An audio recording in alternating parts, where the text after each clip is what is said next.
Hello everyone, today we are going to learn basic Draftsight tutorial how to scale a drawing. So as example I will create drawing. You can draw rectangle with a dimension 100 and 100.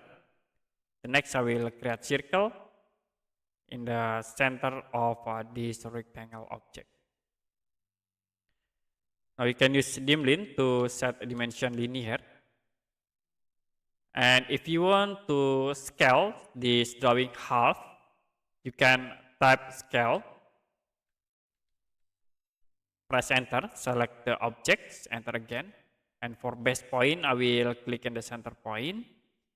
The next you can set into 1 divide 2 or 1/2. Press enter.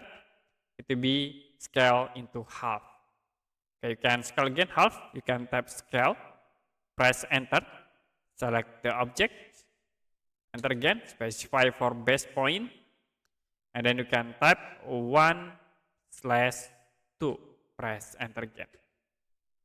Now, if you want to scale twice, you can type again scale, select the object, click on the center point for base, and I will click 2 to set into twice.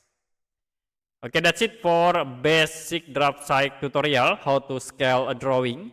If you have any question about tutorial, you can comment below this video.